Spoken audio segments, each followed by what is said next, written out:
Hi, my name is Daniel Masten, and I will be doing case number 9, question number 3 of the chapter 9 case studies. So if you'll go to the next slide, it's the introduction slide.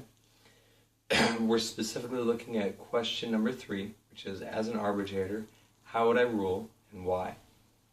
So I'll be taking on the role as arbitrator in this, and then as an outline, what we'll go over the rights of arbitration, a case summary. So we'll go over what the case is, do an analysis, then issue a ruling, and do a quick conclusion. So we're going to go ahead and start. Alright, rights of arbitration. Rights of arbitration involves a hearing before a third party neutral, which is me, who issues a decision that is binding on both parties. The contract allows for an arbitrator to a binding decision. So in this case, the written grievance was issued 10 standard working days by the union, and then both parties came to a mutual agreement to an arbitrator, me, and this ruling will in no instance add to, delete from, or amend any part thereof the collective bargaining agreement that you guys have come to. Also, thankfully, you guys have agreed to pay half of the arbitration fees. So let's jump into the case studies, the next slide. So the grievance. The union has issued a grievance that the company is in violation of the collective bargaining agreement by retaining a worker with less seniority. The grievant in this case is Ray Davies. He was hired July 30th, 1990. Current position is saw helper, and it should also be noted that one of his many classifications is head sawer, which is the same as a racker. The worker retained with less seniority is Christine Hines, hired September 15th, 1990. She is currently a racker. Contract provisions. So next slide. Key contract provisions here are Article 9, Section 1, which is seniority shall be on a plant-wide basis. Section 2 states, in matters of promotion, demotion, transfer, job training, shift preference, layoff, and recall, the following will be the determining factors. A, seniority, and B, ability to do the work required. It should also be noted that the racker is an important position at this manufacturing plant. A failure to rack properly can result in damage to the goods and a significant loss to the employer. So next slide, grievant testimony. So Ray Davies has said that he's not currently a classified racker, which matches the employer's record. He has gained experience racking as a second shift forklift operator. That was in 15 to 20 minutes at a time. He spent time observing, but once again, he has not officially been trained in this important position. He also, when he does the racking position, he needs to be paired with an experienced racker. Next slide, we're going to look at the plant manager's testimony. So key takeaways,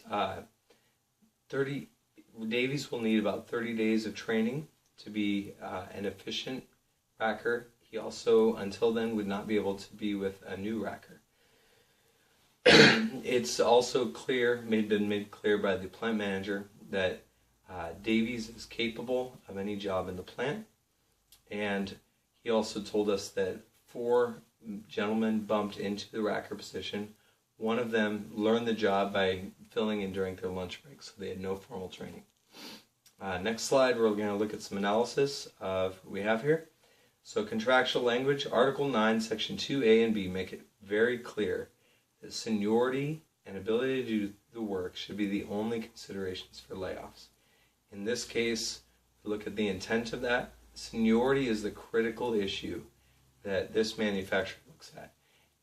The only thing that would prevent that would be if somebody that has the inability to do the job. So if you're physically incapable, there's something keeping them back. Next slide.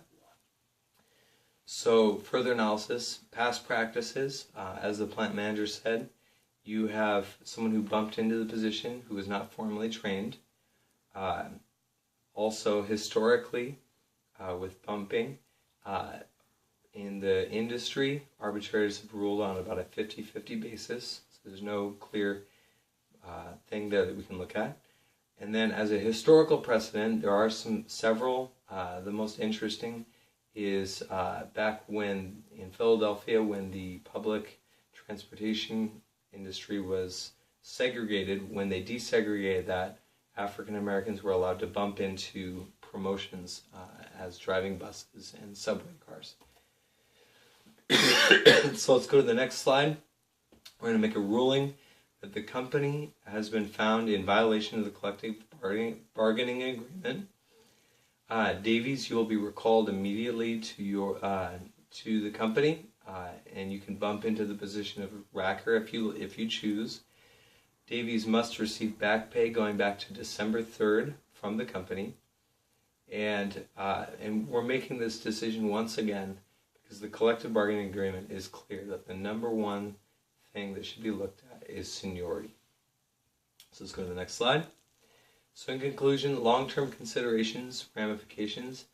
The company would be wise to make seniority the primary consideration for training, to establish a clear training process and provide documentation on that process so things like this don't happen in the future.